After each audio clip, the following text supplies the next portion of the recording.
मेरा नाम है अभय और आप सुन रहे हैं मंटो की कहानी टोबा टेक सिंह। बंटवारे के 2-3 साल बाद पाकिस्तान और हिंदुस्तान की हुकूमतों को ख्याल आया कि अखलाकी कैदियों की तरह पागलों का तबादला भी होना चाहिए। यानी जो मुसलमान पागल हिंदुस्तान के पागल खानों में हैं उन्हें पाकिस्तान पहुंचा दिया जाए, और जो हिंदू और सिख पाकिस्तान के पागल खानों में हैं उन्हें हिंदुस्तान के हवाले कर दिया जाए। मालूम नहीं ये बात माकूल थी या गैर माकूल। बहरहाल दानिशमंदों के फैसले के मुताबिक इधर उधर ऊंची सतह की कॉन्फ्रेंस हुई और बिल आखिर एक दिन पागलों के तबादले के लिए मुकर्रर हो गया। अच्छी तरह छानबीन की गई। वो मुसलमान पागल जिनके लवाहिकीन हिंदुस्तान में ही थे वहीं रहने दिए गए थे। जो बाकी थे उनको सरहद पर रवाना कर दिया गया। यहाँ पाकिस्तान में चूंकि करीब करीब तमाम हिंदू सिख जा चुके थे, इसलिए किसी को रखने रखाने का सवाल ही पैदा ना हुआ। जितने हिंदू सिख पागल थे सब के सब पुलिस की हिफाजत में बॉर्डर पर पहुंचा दिए गए। उधर का मालूम नहीं, लेकिन इधर लाहौर के पागल खाने में जब इस तबादले की खबर पहुंची तो बड़ी दिलचस्प चहमी गोई होने लगी। एक मुसलमान पागल जो 12 बरस से हर रोज बाकायदगी के साथ जमींदारी पढ़ता था, इससे जब उसके एक दोस्त ने पूछा, मौलवी साहब ये पाकिस्तान क्या होता है, तो उसने बड़े गौर फिक्र के बाद जवाब दिया, हिंदुस्तान में एक ऐसी जगह है जहां उस्तरे बनते हैं। ये जवाब सुनकर उसका दोस्त मुतमईन हो गया। इसी तरह एक सिख पागल ने एक दूसरे सिख पागल से पूछा, सरदार जी हमें हिंदुस्तान क्यों भेजा जा रहा है, हमें तो वहाँ की बोली नहीं आती। दूसरा मुस्कुराया और बोला, मुझे तो हिंदुस्तान की बोली आती है। हिंदुस्तानी बड़े शैतान होते हैं, अकड़े अकड़े फिरते हैं। एक दिन नहाते नहाते एक मुसलमान पागल ने पाकिस्तान जिंदाबाद का नारा इस जोर से बुलंद किया कि फर्श पर फिसल कर गिरा और बेहोश हो गया। बाज पागल ऐसे भी थे जो पागल नहीं थे। उनमें अक्सरियत ऐसे कातिलों की थी जिनके रिश्तेदारों ने अफसरों को दे दिलाकर पागल खाने भिजवा दिया था कि फांसी के फंदे से बच जाएं। ये कुछ कुछ समझते थे कि हिंदुस्तान क्यों तकसीम हुआ है और ये पाकिस्तान क्या है, लेकिन सही वाक़यात से वो भी बेखबर थे। अखबारों से कुछ पता नहीं चलता था और पहरेदार सिपाही अनपढ़ और जाहिल थे। उनकी गुफ्तगुओं से भी वो कोई नतीजा बरामद नहीं कर सकते थे। उनको सिर्फ इतना मालूम था कि एक आदमी मोहम्मद अली जिन्ना है जिसको कायदे आज़म कहते हैं। उसने मुसलमानों के लिए एक अलहदा मुल्क बनाया है जिसका नाम पाकिस्तान है। ये कहाँ है, इसका महल वक़ुआ क्या है, इसके मुतल्लिक वो कुछ नहीं जानते थे। यही वजह है पागल खाने में वो सब पागल जिनका दिमाग पूरी तरह माऊफ नहीं हुआ था इस मुकसमे में गिरफ्तार थे कि वो पाकिस्तान में हैं या हिंदुस्तान में। अगर हिंदुस्तान में हैं तो पाकिस्तान कहाँ है। अगर वो पाकिस्तान में हैं तो ये कैसे हो सकता है कि वो कुछ अरसे पहले यहीं रहते हुए भी हिंदुस्तान में थे। एक पागल तो पाकिस्तान और हिंदुस्तान और पाकिस्तान के चक्कर में कुछ ऐसा गिरफ्तार हुआ कि और ज़्यादा पागल हो गया। झाड़ू देते एक दिन दरख्त पर चढ़ गया और टहनी पर बैठकर 2 घंटे मुसलसल तकरीर करता रहा जो पाकिस्तान और हिंदुस्तान के नाजुक मसले पर थी। सिपाहियों ने उसे नीचे उतारने को कहा तो वो और ऊपर चढ़ गया। डराया धमकाया गया तो उसने कहा, ना मैं हिंदुस्तान में रहना चाहता हूँ ना पाकिस्तान में, मैं इस दरख्त पर ही रहूँगा। बड़ी मुश्किलों के बाद जब उसका दौरा सर्द पड़ा तो वो नीचे उतरा और अपने हिंदू सिख दोस्तों से गले मिल मिलकर रोने लगा। इस ख्याल से उसका दिल भर आया था कि वो उसे छोड़कर हिंदुस्तान चले जाएंगे। एक एमएससी पास रेडियो इंजीनियर जो मुसलमान था और दूसरे पागलों से बिल्कुल अलग थलग बाघ की एक खास रविश पर सारा दिन खामोश टहलता। तब्दीली नमूदार हुई कि उसने तमाम कपड़े उतारकर दफदार के हवाले कर दिए और नंग धड़ंग सारे बाग में चलना फिरना शुरू कर दिया।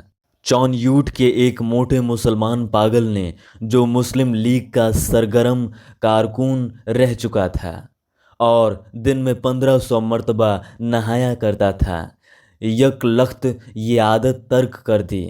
उसका नाम मोहम्मद अली था। चुनांचे उसने एक दिन अपने जंगले में ऐलान कर दिया कि वो कायदे आज़म मोहम्मद अली जिन्ना है। उसकी देखा देखी एक सिख पागल मास्टर तारा सिंह बन गया। करीब था कि इस जंगले में खून खराबा हो जाए, मगर दोनों को खतरनाक पागल करार देकर अलहदा बंद कर दिया गया। लाहौर का एक नौजवान हिंदू वकील था जो मोहब्बत में नाकाम होकर पागल हो गया था। जब उसने सुना कि अमृतसर हिंदुस्तान में चला गया है तो उसे बहुत दुख हुआ। उसी शहर की एक हिंदू लड़की से उसे मोहब्बत हुई थी। गो उसने इस वकील को ठुकरा दिया था, मगर दीवानगी की हालत में भी वो उसको नहीं भूला था। चुनांचे वो उन तमाम हिंदू और मुस्लिम लीडरों को गालियां देता था जिन्होंने मिल मिलाकर हिंदुस्तान के दो टुकड़े कर दिए। उसकी महबूबा हिंदुस्तानी बन गई और वो पाकिस्तानी। जब तबादले की बात शुरू हुई तो वकील को कई पागलों ने समझाया कि वो दिल बुरा ना करे, उसको हिंदुस्तान भेज दिया जाएगा, उस हिंदुस्तान में जहां उसकी महबूबा रहती है। मगर वो लाहौर छोड़ना नहीं चाहता था, इसलिए कि उसका ख्याल था कि अमृतसर में उसकी प्रैक्टिस नहीं चलेगी। यूरोपियन वार्ड में एंग्लो इंडियन पागल थे। उनको जब मालूम हुआ कि हिंदुस्तान को आज़ाद करके अंग्रेज चले गए हैं तो उनको बहुत सदमा हुआ। वो छुप छुप कर घंटों आपस में इस अहम मसले पर गुफ्तगू करते रहते कि पागल खाने में अब उनकी हैसियत किस किस्म की होगी। यूरोपियन वार्ड रहेगा या उड़ा दिया जाएगा? ब्रेकफास्ट मिला करेगा या नहीं? क्या उन्हें डबल रोटी के बजाय ब्लडी इंडियन चपाती तो जहर मार नहीं करनी पड़ेगी? एक सिख था जिसको पागल खाने में दाखिल हुए 15 बरस हो चुके थे। हर वक्त उसकी ज़बान से ये अजीबो गरीब अल्फाज सुनने में आते थे। ऊपर दी गड़गड़ दी, अनैक्स दी, बेध्याना दी, मंग दी दाल, उफ दी लालटेन। देखता था रात को। पहरेदारों का ये कहना था कि 15 बरस के तवील अरसे में वो एक लहजे के लिए भी नहीं सोया, लेटा भी नहीं था। अलबत्ता कभी कभी किसी दीवार के साथ टेक लगा लेता था। हर वक्त खड़ा रहने से उसके पांव सूज गए थे, पिंडलियां भी फूल गई थीं, मगर इस जिस्मानी तकलीफ़ के बावजूद लेटकर आराम नहीं करता था। हिंदुस्तान, पाकिस्तान और पागलों के तबादले के मुतल्लिक जब कभी पागल खाने में गुफ्तगू होती थी, वो गौर से सुनता था। कोई उससे पूछता था कि उसका क्या ख्याल है, तो वो बड़ी संजीदगी से जवाब देता, ओपड़ दी गड़गड़ दी, अनैक्स दी, बेध्याना दी, मंग दी वाल, आफ दी पाकिस्तान गवर्नमेंट। लेकिन बाद में आफ दी पाकिस्तान गवर्नमेंट की जगह उर्फ दी टोबा टेक सिंह गवर्नमेंट ने ले ली और उसने दूसरे पागलों से पूछना शुरू किया कि टोबा टेक सिंह कहाँ है जहाँ का वो रहने वाला है। लेकिन किसी को भी मालूम नहीं था कि वो पाकिस्तान में है या हिंदुस्तान में। जो बताने की कोशिश करते थे खुद इस उलझाव में गिरफ्तार हो जाते थे कि सियालकोट पहले हिंदुस्तान में होता था पर अब सुना है पाकिस्तान में है। क्या पता है कि लाहौर जो अब पाकिस्तान में है कल हिंदुस्तान में चला जाए या सारा हिंदुस्तान ही पाकिस्तान बन जाए। और ये भी कौन सीने पर हाथ रखकर कह सकता था कि हिंदुस्तान और पाकिस्तान दोनों किसी दिन सिरे से गायब ही हो जाएं। इस सिख पागल के केस छिद्रे होकर बहुत मुख्तसर रह गए थे। चूंकि बहुत कम नहाता था, इसलिए दाढ़ी और सर के बाल आपस में जम गए थे, जिसके बायस उसकी शक्ल बड़ी भयानक हो गई थी। मगर आदमी बेजरर था। 15 वर्षों में उसने कभी किसी से झगड़ा फसाद नहीं किया था। पागल खाने के जो पुराने मुलाजिम थे, वो उसके मुतल्लिक जानते थे कि टोबा टेक सिंह में उसकी कई ज़मीनें थीं। अच्छा खाता पीता जमींदार था कि अचानक दिमाग उलट गया। उसके रिश्तेदार लोहे की मोटी मोटी जंजीरों में उसे बांध कर लाए और पागल खाने में दाखिल करा गए। महीने में एक बार मुलाकात के लिए ये लोग आते थे और उसकी खैर खैरियत दरियाफ़त करके चले जाते थे। एक मुद्दत तक ये सिलसिला जारी रहा, पर जब पाकिस्तान हिंदुस्तान की गड़बड़ शुरू हुई तो उनका आना बंद हो गया। उसका नाम बिशन सिंह था, मगर उसे टोबा टेक सिंह कहते थे। उसको ये कथन मालूम नहीं था कि दिन कौन सा है, महीना कौन सा है, या कितने साल बीत चुके हैं। लेकिन हर महीने जब उसके अजीजो अकारिब उससे मिलने के लिए आते थे तो उसे अपने आप पता चल जाता था। चुनांचे वो दफदार से कहता कि उसकी मुलाकात आ रही है। उस दिन वो अच्छी तरह नहाता, बदन पर खूब साबुन घिसता और सर में तेल लगाकर कंघा करता। अपने कपड़े जो वो कभी इस्तेमाल नहीं करता था निकलवा के पहनता और यूं सजकर मिलने वालों के पास जाता। वो उससे कुछ पूछते तो वो खामोश रहता या कभी कभार ओपड़ दी गड़ दी अनेक्स दी बेध्याना दी मंग दी वाल आफ दी लालटेन कह देता। उसकी एक लड़की थी जो हर महीने एक उंगली बढ़ती बढ़ती 15 वर्षों में जवान हो गई थी। बिशन सिंह उसको पहचानता ही नहीं था। वो बच्ची थी, जब भी अपने बाप को देखकर रोती थी। जवान हुई तब भी उसकी आंखों से आंसू बहते थे। पाकिस्तान और हिंदुस्तान का किस्सा शुरू हुआ तो उसने दूसरे पागलों से पूछना शुरू किया कि टोबा टेक सिंह कहाँ है। जब इत्मीनान बख्श जवाब ना मिला तो उसकी कुरेद दिन ब दिन बढ़ती गई। अब मुलाकात भी नहीं आती थी।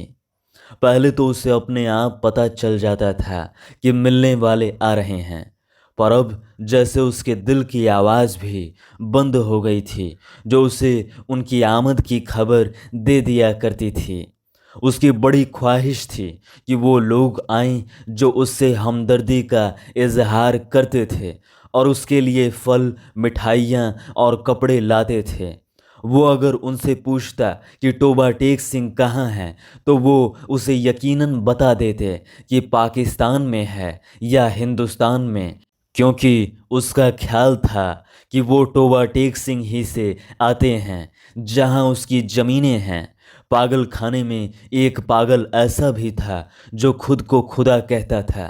उससे जब एक रोज़ बिशन सिंह ने पूछा कि टोबा टेक सिंह पाकिस्तान में है या हिंदुस्तान में, तो उसने हस्ब ए आदत कहकहा लगाया और कहा वो ना पाकिस्तान में है ना हिंदुस्तान में, इसलिए कि हमने अभी तक हुक्म नहीं दिया। बिशन सिंह ने उस खुदा से कई मर्तबा मिन्नत समाजत से कहा कि वो हुक्म दे दे ताकि झंझट खत्म हो, मगर वो बहुत मसरूफ़ था, इसलिए कि उसे और बेशुमार हुक्म देने थे। एक दिन तंग आकर वो उस पर बरस पड़ा। ओपड़ दी गड़गड़ दी अनेक्स दी बेध्याना दी मंग दी दाल आफ वाहे गुरु जी दा खालिसा एंड वाहे गुरु जी की फतेह, जो बोले सो निहाल सत श्री अकाल। इसका शायद ये मतलब था कि तुम मुसलमान के खुदा हो, सिखों के खुदा होते तो ज़रूर मेरी सुनते। तबादले से कुछ दिन पहले टोबा टेक सिंह का एक मुसलमान जो उसका दोस्त था मुलाकात के लिए आया। पहले वो कभी नहीं आया था। जब बिशन सिंह ने उसे देखा तो एक तरफ हट गया और वापस जाने लगा, मगर सिपाहियों ने उसे रोका। ये तुमसे मिलने आया है, तुम्हारा दोस्त फजलदीन है। बिशन सिंह ने फजलदीन को एक नज़र देखा और कुछ बड़बड़ाने लगा। फजलदीन ने आगे बढ़कर उसके कंधे पर हाथ रखते हुए कहा, मैं बहुत दिनों से सोच रहा था कि तुमसे मिलूं, लेकिन फुर्सत ही ना मिली। तुम्हारे सब आदमी खैरियत से हिंदुस्तान चले गए। मुझसे जितनी मदद हो सकी मैंने की। तुम्हारी बेटी रूप कौर। वो कुछ कहते कहते रुक गया। बिशन सिंह कुछ याद करने लगा। बेटी रूप कौर, फजलदीन ने रुक रुक कर कहा। हाँ, वो भी ठीक है, उनके साथ ही चली गई। बिशन सिंह खामोश रहा। फजलदीन ने कहना शुरू किया, उन्होंने मुझसे कहा था कि तुम्हारी खैरियत पूछता रहूं। अब मैंने सुना है कि तुम हिंदुस्तान जा रहे हो। भाई बलबीर सिंह और भाई वधावत सिंह से मेरा सलाम कहना, और बहन अमृत कौर से भी। भाई बलबीर से कहना फजलदीन राजी खुशी हैं। दो भूरी भैंसे जो वो छोड़ गए थे, इनमें से एक ने कटा दिया है और दूसरी के कटी हुई थी, पर वो 6 दिन के होके मर गई। और मेरे लायक जो खिदमत हो कहना, मैं हर वक्त तैयार हूँ। बिशन सिंह ने मरोंडे की पोटली लेकर पास खड़े सिपाही के हवाले कर दी और फजलदीन से पूछा, टोबा टेक सिंह कहाँ है? फजलदीन ने कदरे हैरत से कहा, कहाँ है? वहीं है जहाँ था। बिशन सिंह ने फिर पूछा, पाकिस्तान में या हिंदुस्तान में? हिंदुस्तान में। नहीं नहीं, पाकिस्तान में। फजलदीन बौखला सा गया। बिशन सिंह बड़बड़ाता हुआ चला गया। ओपड़ दी गड़गड़ दी अनेक्स दी बेध्याना दी मंग दी दाल of Pakistan and Hindustan of दी दर फटे मुंह। तबादले की तैयारियां मुकम्मल हो चुकी थीं। इधर से उधर और उधर से इधर आने वाले पागलों की फहरिस्तें पहुंच गई थीं और तबादले का दिन भी मुकर्रर हो चुका था। सख्त सर्दियां थी जब लाहौर के पागलखाने से हिंदू सिख पागलों से भरी हुई लारियां पुलिस के मुहाफिज दस्ते के साथ रवाना हुई। मुतल्लिका अफसर भी हमराह थे। वाघा के बॉर्डर पर तरफैन के सुपरिटेंडेंट एक दूसरे से मिले और इब्तदाई कार्रवाई ख़त्म होने के बाद तबादला शुरू हो गया, जो रात भर जारी रहा। पागलों को लॉरियों से निकालना और उनको दूसरे अफसरों के हवाले करना बड़ा कठिन काम था। बाज तो बाहर निकलते ही नहीं थे। जो निकलने पर रजामंद हुए थे उनको संभालना मुश्किल हो जाता था, क्योंकि इधर उधर भाग उठते थे। जो नंगे थे उनको कपड़े पहनाए जाते, वो फाड़ कर अपने तन से जुदा कर देते। कोई गालियां बक रहा है, कोई गा रहा है, आपस में लड़ झगड़ रहे हैं, रो रहे हैं, बिलख रहे हैं। कान पड़ी आवाज़ सुनाई नहीं देती थी। पागल औरतों का शोरो गोगा अलग था और सर्दी इतनी कड़ाके की थी कि दांत से दांत बज रहे थे। पागलों की अक्सरियत इस तबादले के हक में नहीं थी, इसलिए कि उनके समझ में नहीं आता था कि उनके अपनी जगह से उखाड़ कर यहाँ फेंका जा रहा है। वो चंद जो कुछ सोच समझ सकते थे, पाकिस्तान जिंदाबाद और पाकिस्तान मुर्दाबाद के नारे लगा रहे थे। 2-3 मरतबा फसाद होते होते बचा, क्योंकि बाज मुसलमानों और सिखों का ये नारा सुनकर तैश आ गया था। जब बिशन सिंह की बारी आई और वाघा के उस पार मुतल्लिका अफसर उसका नाम रजिस्टर में दर्ज करने लगा, तो उसने पूछा, टोबा टेक सिंह कहाँ है, पाकिस्तान में या हिंदुस्तान में? मुतल्लिका अफसर हंसा, पाकिस्तान में। ये सुनकर बिशन सिंह अच्छी कर एक तरफ हटा और दौड़कर अपने बाकी मांदा साथियों के पास पहुंच गया।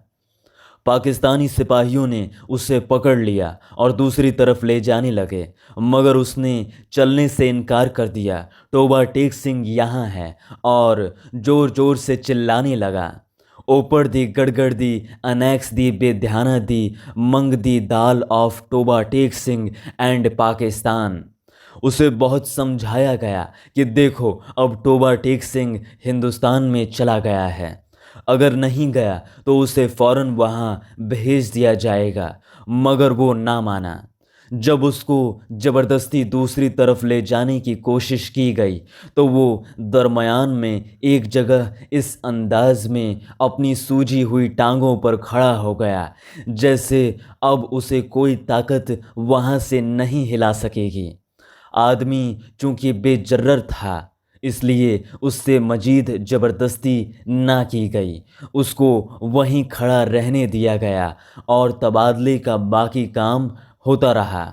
सूरज निकलने से पहले साकित और सामित बिशन सिंह के हलक से एक फलक शिगाफ चीख निकली। इधर उधर से कई अफसर दौड़े आए और देखा कि वो आदमी जो 15 बरस तक दिन रात अपनी टांगों पर खड़ा था औंधे मुंह लेटा है। उधर खारदार तारों के पीछे हिंदुस्तान था, इधर वैसे ही तारों के पीछे पाकिस्तान। दरमियान में ज़मीन के उस टुकड़े पर जिसका कोई नाम नहीं था, टोबा टेक सिंह पड़ा था।